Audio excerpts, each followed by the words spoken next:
Okay, quick message here. Most of us understand the importance of having plenty of ammunition for your guns, but a lot of us underestimate the importance of other things.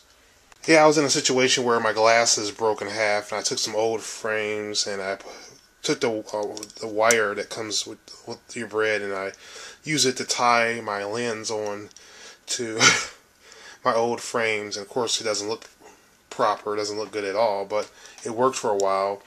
And I quickly figured out that not only did I need a new pair of glasses, but I also needed a backup pair as well.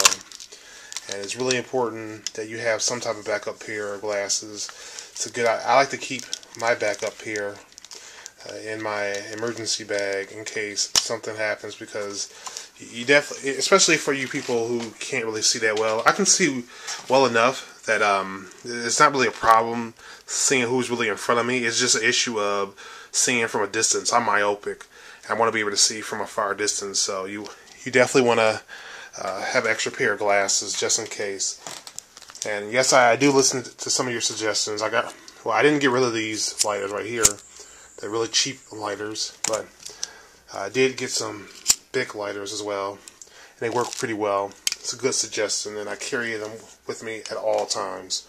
Someone also suggested that I always carry a knife on me, and that's something I'm definitely going to do right here. I always carry a small knife. I always carry some type of flashlight. Make sure it actually works. It's an LED light. Just two important items you really want to always carry with you. Went to a gun store, saw a Walser 10, Romanian, typical, except it had an extendable, a collapsible stock, which I thought was pretty good. The type of thing you'll see on the AR-15, which is really good. They wanted $550 for a Walser 10, and I thought that was kind of ridiculous. I mean, even with the collapsible stock, $550? I mean, come on. that seems like a pretty bad deal in my opinion. So I'm probably gonna end up ordering online. Although it's kind of risky ordering online, or maybe I'll try Dunham's or something. Something with a much better deal than that. Then I'll put my own collapsible stock on it, or maybe I'll go with the AK-74. But they said they're drying up around these parts, so wish me luck. I'm looking at the presidential race, and to me, it's sort of like the NBA playoffs. So it's sort of like watching the NBA, watching Miami lose 5 games in a row. They're pretty much losing to all the really good teams. They only beat LA. That's the only really good elite team that they beat. But LA's won 8 games in a row, and they're coming into town. So the Heat, I think the Heat are going to get crushed. Plus, Bynum for the Lakers is healthy now. That team's going to be really, really difficult to beat. I think they're going to win the championship again. But Miami also lacks the inside presence to really rebound and compete with teams such as Boston and LA. That's one thing we learned about LA last year and Boston. If you don't have big, tall, strong guys who can rebound, I don't think Bosch is up to the job at all. I think he thrives more as a small forward, as a sort of a weaker power forward.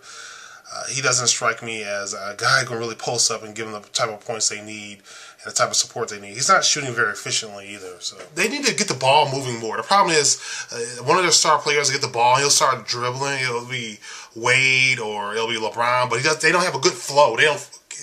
Once they start to get the ball moving more and they move at a faster pace, then it'll be easier for them to pass the ball, receive the ball, and score.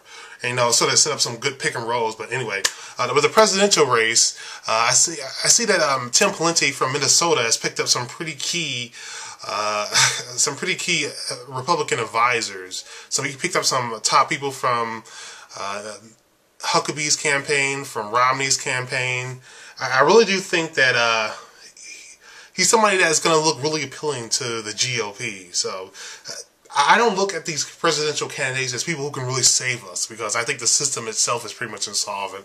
And at this point, I sort of look at the presidential race as sort of like the NBA playoffs. It's pretty much entertainment. Although I find NBA playoffs, to be more entertaining. But yeah, I think they're pretty much selected before they're even elected. So I would look for candidates who are getting some key advisors, some key operatives, as somebody who would get some support. Also look at who's receiving big money from corporations. These are the people who are most likely to get some real backing. I think Pawlenty is one of the few candidates who has a realistic chance of doing well against Obama. Either way, whoever they select, I don't think that person is going to represent the best interests of the American people. Anyway. Thanks for watching. Thanks for listening. Don't forget the future belongs to those who prepare for it today. Bye.